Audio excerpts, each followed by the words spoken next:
Good afternoon all, welcome to SPS Healthify podcast. आज जो हमारा विषय है पॉडकास्ट का वो फीमेल हेल्थ से रिलेटेड है। हम फीमेल हेल्थ से रिलेटेड कुछ जर्नल क्वेरीज, कुछ मिथ्स क्लियर करेंगे। हम अपने गायनाकोलॉजिस्ट डॉक्टर शिफाली सूद, जो कि एक सीनियर गायनाकोलॉजिस्ट हैं SPS हॉस्पिटल में। Ma'am, welcome to the show. Thank you so much. So ma'am, कुछ बेसिक क्वेरीज रहेंगी आज के पॉडकास्ट में, जिसमें सबसे पहले हम ये जानना चाहेंगे कि PCOD क्या है, क्योंकि आज के दौर में हमने ये देखा है कि जो टीनेजर्स हैं वो काफ़ी सफ़र कर रहे हैं इस बीमारी से। जो छोटी छोटी बच्चियां हैं, जो उनके ग्रोइंग स्टेज है, उसमें ये काफ़ी देखने में हमें मिला है। एक तो आप हमें ये बताएं कि ये है क्या PCOD, इसके कारण क्या, ये होता क्यों है और इसका ट्रीटमेंट क्या कर सकते हैं। देखिए, PCOD जैसे आपने कहा डेफिनेटली आजकल बहुत इंक्रीज़ हो रहा है। अगर हम 10 गर्ल्स का स्कैन करते हैं या 10 लड़कियां हमारी जो OPD में आती हैं, उनमें से 1 या 2 या इवन 3 में भी ये प्रॉब्लम्स पाई जा रही हैं। So let's first talk about कि PCOD है क्या। PCOD का मतलब होता है polycystic ovarian disease. Basically this is a state जिसमें कि बॉडी का हार्मोन्स का बैलेंस जो है वो ख़राब हो जाता है, जिसकी वजह से या तो बच्चे को पीरियड्स में प्रॉब्लम आएगी, पीरियड्स इरेगुलर हो जाएंगे, या कई लोगों को पीरियड्स बहुत लंबी लंबी देर तक आते ही नहीं हैं, या बहुत हैवी और इरेगुलर इस तरह से ब्लीडिंग होगी कि ब्लीडिंग बंद करने के लिए हमें मेडिसिन देनी पड़ रही हैं। So basically this is a state of hormonal imbalance. अब ये हार्मोनल इम्बैलेंस क्यों हो रहा है या इसमें क्या कारण है इसके, बहुत ज़्यादा कोई इसका ऐसे डेफिनेटिव रीज़न बताना मुश्किल है। बट मेनली जो मोस्टली पेशेंट्स PCO वाले होते हैं, दे आर ओबीज। सो इसका मोटापे से काफ़ी लिंक पाया गया है। अगर वज़न ज़्यादा है तो उनमें ये हार्मोनल इम्बैलेंस होने के चांसेस जो हैं वो ज़्यादा हो जाते हैं। और इनमें जैसे पीरियड्स की प्रॉब्लम आती है, एज पर the stages, life stages of a patient different problems आती हैं। अगर यंग एज है उसमें पेशेंट को पीरियड्स की प्रॉब्लम आती है, कई बारी पिंपल्स, एक्नी, दाने होने लग जाते हैं, हेयर फॉल होती है, या फिर अबनॉर्मल जगहों पे जैसे कि चिन पे या फिर टमी पे बहुत हेयर ग्रोथ इंक्रीज़ हो जाती है। ये सारे इसके सिम्टम्स होते हैं। एंड क्यों ये बढ़ रहा है, इसका one of the main factor is lifestyle changes. Because हमारा जो लाइफस्टाइल है वो बिल्कुल या काफ़ी हद तक हम कहें तो सेडेंट्री हो गया है, कम चलने फिरने लग गए। If we compare it with our childhood, जब हम छोटे थे तो हम बहुत पैदल चलते थे। We used to play in the streets, sports, बिल्कुल बच्चे कोई फॉर्मल स्पोर्ट्स में जाएं या ना जाएं, इनफॉर्मल स्पोर्ट्स गलियों में पार्क्स में बहुत ज़्यादा होती थी। मुझे याद है जब हमारी समर वेकेशंस होती थी तो आजकल के बच्चे जैसे गैजेट्स देखते हैं या टीवी पे होते हैं या मोबाइल पे होते हैं, so we used to go outside and we just play in the with the friends होता था फिक्स, हमारा फिक्स होता था कि शाम को हमने जाना है, which is not there, because of which बहुत बच्चों में जो ओबेसिटी है, मोटापा है, वो बढ़ता जा रहा है। खाने पीने की हैबिट्स चेंज हो गई हैं। अब घरों में भी काफ़ी फैंसी खाना बनने लग गया है, प्लस द फैंसी खाना जो बाहर का है वो भी बहुत ईजिली अवेलेबल होने लग गया है। बिकॉज ऑफ विच अगेन जो बॉडी में डाइट जा रही है विच इज़ कैलोरी रिच पर न्यूट्रिएंट रिच नहीं हो पाती। All these factors they lead to, और स्ट्रेस आजकल ये भी है कि छोटे छोटे बच्चों में भी स्ट्रेस पाया जा रहा है। Yesterday only I was talking to our psychiatrist, तो छोटे छोटे बच्चे भी जो 7th 8th 9th क्लासेस के, वो भी, उनको भी मेडिसिन की ज़रूरत पड़ रही है। So all these changes are leading to this kind of problems, जिससे कि ये पीरियड्स का इम्बैलेंस और सारी प्रॉब्लम्स जो हैं वो बढ़ रही हैं। मैं ये जानना चाहूँगी मैम, जैसे अब टीन एज में PCOD हो गया and that leads to obesity, then the further problems, जैसे जैसे बच्चा बड़ा होता है या अपने एक यंग एज में आता है तो उसकी प्रॉब्लम्स आई थिंक बढ़ती जाती हैं। तो क्या ऐसा, उसके बाद I think infertility is also related with this problem, so ऐसा क्या कर सकते हैं? We all know that it's not, nobody is adapting the healthy lifestyle I guess. तो इसको मिनिमल कैसे कर सकते हैं, क्या आप एडवाइस देना चाहेंगे? देखो, ये जो है, जैसे आपने बिल्कुल ठीक कहा कि ये एज पर the life stage of women उसको अलग अलग प्रॉब्लम्स आएंगी। अगर PCO है तो हम इसको कम्प्लीटली क्योर करने के लिए तो कोई मेडिसिन नहीं होती। There is no such medicine जो हम कहेंगे हमने महीना भर खा ली या साल भर खा ली तो हम PCOD को ख़त्म कर देंगे। We have to change our lifestyle. Okay. जो हमारे को प्रॉब्लम्स आती हैं, अगर पीरियड्स इरेगुलर हैं, प्रेगनेंसी होने में दिक्कत आ रही है या कोई और प्रॉब्लम आ रही है, तो उनमें उस प्रॉब्लम का हम मेडिकली ट्रीटमेंट तो कर सकते हैं, बट अल्टीमेटली अगर हम एक हेल्दी लाइफस्टाइल फॉलो करते हैं, अगर अपना वजन कम करें, ना भी कम करें, we are physically active, then also they say कि आपका 50% ऑफ जो PCO की प्रॉब्लम्स हैं वो कम हो जाती हैं। सेकेंडली डाइट बेटर करें, increase the water intake, fresh fruit salads increase करें, जंक फूड जो है वो रिड्यूस कर सकते हैं। ये सारी चेंजेस करके दे से हमारे टेक्स्ट में लिखा होता है even if a patient with PCOD 5% भी वेट लॉस करते हैं, क्योंकि weight loss in itself is very difficult. किसी का वजन अगर 60 है, 65 है, 1-2 किलो भी अगर वो कम कर लेते हैं, देन ऑल्सो आपके पीरियड्स रेगुलर होने लग जाएंगे, जो एक्ने हैं, पिंपल्स हैं, वो रिड्यूस होने लग जाएंगे, जो प्रॉब्लम्स हैं वो आपको बहुत ठीक लगने लग जाएंगी। So this is the way to go कि हम अपने बच्चों को फिजिकली एक्टिव होने के लिए इंस्पायर करें, प्लस डाइटरी चेंजेस जो हैं वो अपने लेवल से शुरू करें ताकि हमारे बच्चे भी सेम चीज़ों को फॉलो करें। सो जैसे डॉक्टर शिफाली ने बोला, सबसे पहले तो हमें अपने लाइफस्टाइल पे काम करना है ताकि ऐसी प्रॉब्लम्स हमें और हमारे बच्चों को ना फेस करनी पड़े। हम जैसे अभी मैं बात कर रही थी, PCOD leads to infertility also और अदरवाइज इनफर्टिलिटी। आजकल वो भी क्योंकि वुमेन जो वर्किंग वुमेन है उनमें इनफर्टिलिटी भी बहुत देखने में आ गई है।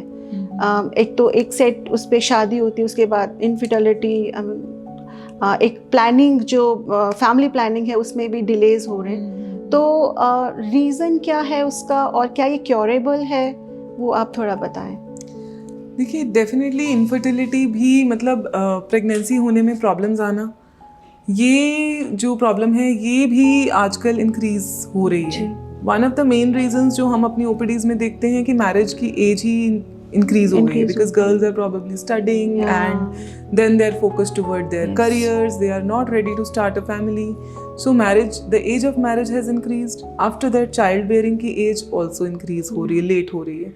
That is one main reason जिसकी वजह से प्रॉबेबली इनफर्टिलिटी बढ़ रही है। तो इनफर्टिलिटी के लिए yes, PCOD is also one of the main reasons for infertility. अगर हमारे पास 10 पेशेंट्स आते हैं जिनको प्रेगनेंसी होने में दिक्कत हो रही है, तो उनमें से 7 या 8 PCOD के होते हैं। तो what we can do for it is, one, as I told you कि lifestyle changes are very very important. Secondly, अगर हम अपनी मेडिसिन जो हैं वो टाइमली स्टार्ट कर दें, या अपने पीरियड्स को रेगुलर करने के लिए पहले से ही मेडिसिन ले रहे हैं, पहले से ही हम कॉन्शियस है कि हमें ये दिक्कत है, तो चांसेस कोई भी प्रॉब्लम आने के रिड्यूस हो जाते हैं। जी। इफ़ योर पीरियड्स, मोटा सा एक हिसाब है which I usually tell my patients also, कि आपके पीरियड्स अगर रेगुलर आ रहे हैं, चाहे मेडिसिन से आ रहे हैं चाहे बिना मेडिसिन से आ रहे हैं, and even if you have PCOD, then you don't have much to worry. तो मेनली ये होता है, कई पेशेंट्स हमारे पास आते हैं कि 6 मंथ से पीरियड्स नहीं आए। वैसा नहीं होने देना, क्योंकि उससे हार्मोन्स का इम्बैलेंस बढ़ता जाएगा, उससे हर तरह की प्रॉब्लम बढ़ती जाएगी। मैं एक चीज़ पूछूंगी, I am sorry, I am interrupting here. जैसे आप कह रहे हो पीरियड्स जैसे काफ़ी रेगुलरिटी नहीं रही है, अब काफ़ी हमें देखने में आ रहा है, तो क्या जो इमोशनल जो साइड है, वुमेन्स इमोशनल साइड, उसका भी इम्पैक्ट पड़ता है पीरियड्स पे? Definitely, stress is one of the main reasons जिसकी वजह से पीरियड्स इरेगुलर हो जाते हैं, जिसकी वजह से हमें पीरियड्स की प्रॉब्लम आती है। तो stress, that is why we want के जो, अगर आपकी, जब हम किसी भी इनफर्टाइल कपल को देखते हैं या पीरियड्स की प्रॉब्लम किसी को है, तो हम कहते हैं अपने पार्टनर को साथ में लाइए, आप अपनी मदर को साथ में लाइए, सो दैट आपको घर पे इमोशनल सपोर्ट मिल सके। तो stress is one of the main reasons जिसकी वजह से ये प्रॉब्लम आती है। Okay, so just we should avoid stress, जितना हो सके खुश रहें, और खुश रहें, कोई ना कोई एक्सरसाइज अपनी लाइफ में ज़रूर इनकॉर्पोरेट करें। मैंने कहीं पढ़ा था मैम कि अगर आपको स्ट्रेस दूर करना है तो meditation is one of the best tool for stress. हम we can't change our environment, because हमारे इन्वायरमेंट में ही स्ट्रेस है आजकल, फैमिलीज़ में, वर्किंग प्लेस पे। बट अगर हम अपने मन को काम कर सकें तो शायद हम इस स्ट्रेस के इम्पैक्ट से बच पाएंगे। तो उसके लिए हमें एक टूल है मेडिटेशन। आप क्या कहते हैं मैम? इसके लिए? That is very right. This comes from my personal experience कि अगर मैंने ये देखा है कि जिन दिनों में मैं अगर वॉक करती हूँ या एक्सरसाइज कुछ ना कुछ करती हूँ, I feel I am more energetic. Otherwise I feel I am more lazy. Same goes with meditation. अगर आप मेडिटेट करते हैं, अगर आप अपने आप को कामिंग एक्सपीरियंस देते हैं, तो डेफिनेटली वो आपके सारे दिन के एनर्जी लेवल्स को बेटर करता है. अगर कोई प्रॉब्लम्स हैं भी हैं तो उनको फाइट करने में, उनको कम्बैट करने में आपको और बेटर हेल्प होती है. सो this is a very good way कि आप अपनी हेल्थ को मेंटेन कर सकते हैं एंड आप अपनी बहुत सारी प्रॉब्लम्स को फ़र्क पड़ सकता है. और हमारे यहाँ पे फिजियो की और मेडिटेशन की क्लासेस भी हमने स्टार्ट करी हैं अभी, डाइट की, जो अलॉन्ग विद एंटीनेटल ये हमने स्पेशल, जैसे अभी हम बात कर रहे हैं स्ट्रेस की, तो we deal with pregnant ladies day in and day out. तो प्रेग्नेंट लेडीज़ भी स्पेशली जो फर्स्ट टाइम मॉम्स होती हैं, उनके लिए भी एक बड़ा कह लो स्ट्रेसफुल एंड बड़ा न्यू एक्सपीरियंस होता है. दे डोंट नो कि क्या होने वाला है, कैसे कैसे क्या क्या स्टेजेस आने वाली हैं. So to help them with that हमने यहाँ पे स्पेशल क्लासेस भी स्टार्ट की हैं, जिनमें कि हम एंटीनेटल क्लासेस कराते हैं, जिसमें हम पेशेंट को, मदर्स को एजुकेट करते हैं so that they are knowing about their state, कि उनकी अब आगे क्या क्या, किस तरह से क्या क्या स्टेजेस आने वाली हैं. तो उनको हम प्रिपेयर करते हैं बिफोर हैंड कि they should be very well prepared for whatever stages of pregnancy they are going through, and later on in the child को बड़ा करने में भी क्या क्या इश्यूज आएंगे. उसी के लिए हमने ये क्लासेस स्टार्ट की हैं. एंटीनेटल पेशेंट्स में क्लासेस में हम एक तो डॉक्टर्स उनको टिप्स देते हैं, they can ask their questions. Along with that meditation sessions होते हैं, प्लस फिजियोथेरेपी सेशंस हैं एंड डाइटरी सेशंस भी होते हैं. So the mother, if a mother is very well prepared, तो वो चाइल्ड बेयरिंग के टाइम पे अपने आप को खोती नहीं है, क्योंकि जैसे ही बेबी आता है सारा फोकस बेबी पे हो जाता है. Mother feels lost. सो हमारा ये एंडेवर रहता है कि हम अपनी मॉम्स को होल्ड करके चलें, उनको साथ साथ सपोर्ट करके चलें, that you are not alone. हम आपके साथ हैं throughout every phase of it. I think that's a very good initiative, ताकि जो भी फीमेल या जो भी हमारे पेशेंट्स आते हैं, एंटीनेटल पेशेंट्स आते हैं, सो दे कैन एक्सपीरियंस दिस कि along with the antenatal and along with their you know the journey of antenatal, जो ट्रीटमेंट है, मेडिसिन्स तो हैं ही, अलॉन्ग विद दैट हम एक सपोर्टिव केयर भी प्रोवाइड करते हैं.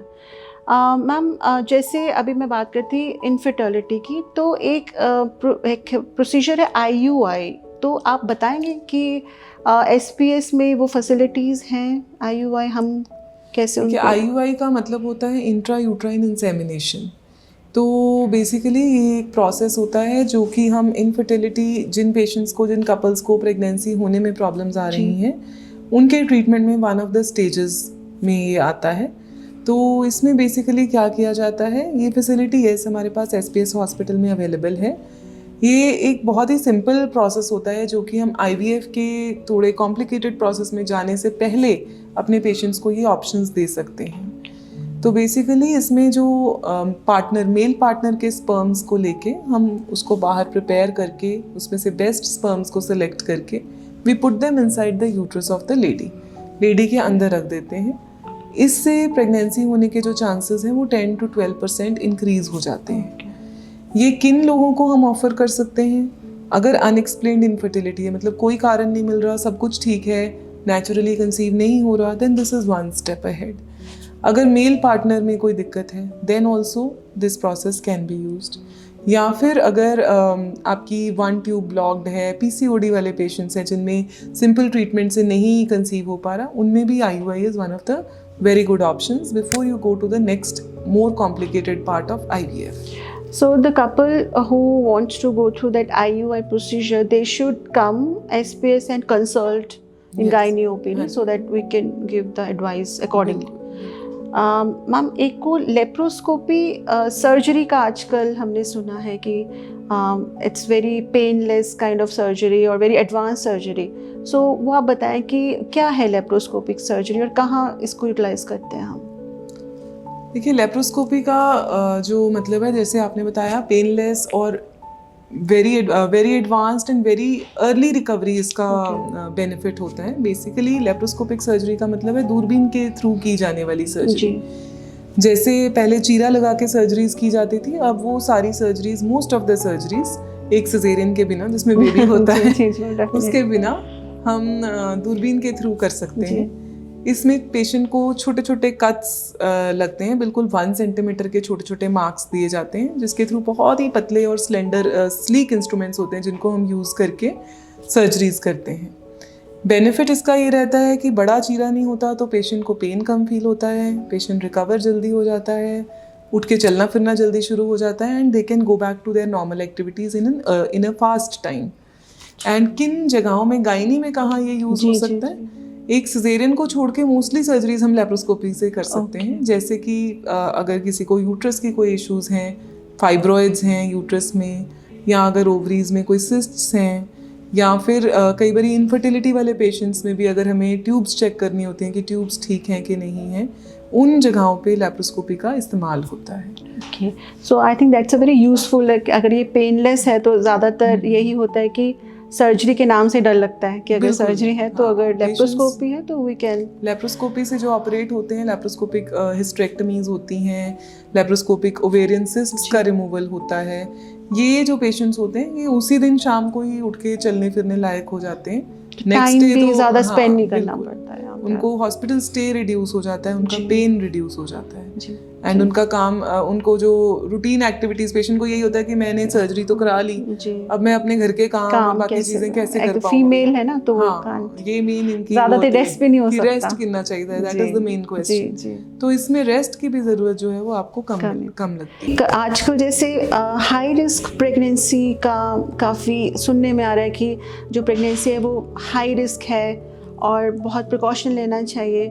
मैं आपसे जानना चाहूँगी कि इसका कोई पर्टिकुलर रीज़न है कि why the pregnancy landed to high risk pregnancy, क्या, और इसमें क्या क्या प्रिकॉशन लेनी चाहिए, इस पे कैसे क्या एहतियात बरतनी चाहिए ताकि सेफली बेबी को डिलीवर किया जा सके?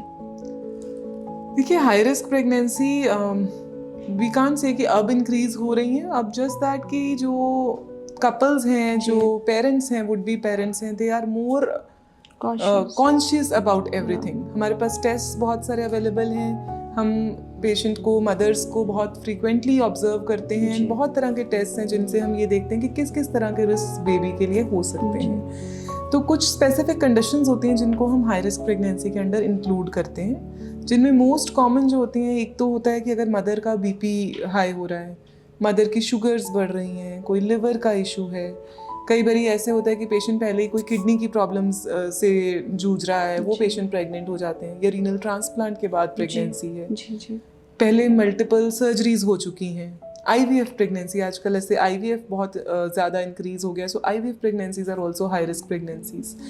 इसके बिना मल्टीपल बेबीज़ हों, अगर ट्विन्स हैं, ट्रिपलेट्स हैं, तो they are also high risk pregnancy. और एक प्लेसेंटा प्रीविया करके कंडीशन होती है, जिसमें कि बच्चे की जो अवल होती है वो बच्चेदानी के मुंह पे होती है। ये भी एक बहुत हाई रिस्क कंडीशन होती है, जिसमें हम एक्सपेक्ट करते हैं कि कभी बहुत ज़्यादा ब्लीडिंग हो सकती है, बहुत हैवी ब्लीडिंग होने के चांसेस हो सकते हैं। तो ये ग्रॉस चीज़ें होती हैं जो कि हाई रिस्क प्रेगनेंसी में होती हैं। अगर आपकी प्रेगनेंसी को हाई रिस्क डायग्नोज हुआ है, डायग्नोज कैसे होगा? आपको डॉक्टर के साथ कंसल्ट करना पड़ेगा, वो आपकी हिस्ट्री लेंगे, आपको एग्जामिन करेंगे, टेस्ट करेंगे, देन ये पता लगेगा कि इनमें से कोई दिक्कत है कि नहीं है। अगर है तो this is very very important कि आप अपने डॉक्टर से रेगुलरली इन टच रहें। जैसे जैसे आपको विजिट्स के लिए बुलाया जाता है, जो जो टेस्ट आपको बताए जाते हैं वो आप ज़रूर करवाएं, ताकि टाइमली कोई भी अगर प्रॉब्लम आती है तो हम उसको अर्ली पकड़ पाएँ एंड एट द अर्लीस्ट उसका ट्रीटमेंट कर सकें, ताकि बेबी और मदर दोनों हेल्दी रह सकें। मतलब अगर किसी को भी प्रॉब्लम नहीं है, कोई डिजीज़ नहीं है, तो जैसे आपने बताया कि उसको भी चांसेस हो सकते हैं, चीज़ें होती हैं जो हमें ड्यूरिंग इन्वेस्टिगेशन ही हमें पता चल, ज़रूरी नहीं है कि अगर कुछ उसको हो तभी उसी को ही हाई रिस्क होगी। तो उसके लिए सबको टाइमली अपने जो टेस्ट है, अपने जो ट्राइमेस्टर में they just have to go through, जो भी टेस्ट डॉक्टर प्रिस्क्राइब करते हैं वो हमें करवा लेनी चाहिए। कई पेशेंट्स होते हैं, जैसे आज ही एक पेशेंट आए थे, वो पहले हमें 3rd मंथ में दिखा के गए थे और आज 6th मंथ में आए कि सब कुछ ठीक ही है, तो हमने नहीं आए। तो we should not give gap on this. अपनी प्रेगनेंसी विजिट्स जो हैं वो बिल्कुल रेगुलर रखें, जो मेडिसिन आपको दी गई हैं उनको बिल्कुल रेगुलर रखें, और अपने डॉक्टर से रिपीटेडली कंसल्ट करते रहें। जी, thank you so much doctor Shefali for coming on our show and thank you so much viewers. इसी तरह से हम अच्छे अच्छे सब्जेक्ट्स और अपने स्पेशलिस्ट के साथ आएंगे और जितने भी आपकी क्वेरीज हैं कोशिश करेंगे उनको दूर कर सकें और आपके सारे सवालों के जवाब दे सकें। आप इनको इंस्टा पे हमारे शॉर्ट्स, हमारे रील्स और हमारा जो पूरा पॉडकास्ट है वो यूट्यूब पे अवेलेबल रहेगा। सो आप प्लीज़ देखें और कुछ भी आप आगे कुछ भी जानना चाहते हैं या आप चाहते हैं कि किसी स्पेसिफिक टॉपिक पे हम कोई पॉडकास्ट बनाएं, आप प्लीज़ कमेंट में ज़रूर मेंशन करें ताकि हम आपके लिए उस तरह का ही पॉडकास्ट प्रेजेंट करें जिससे कि आप और भी बेनिफिट उठा सकें। Thank you so much.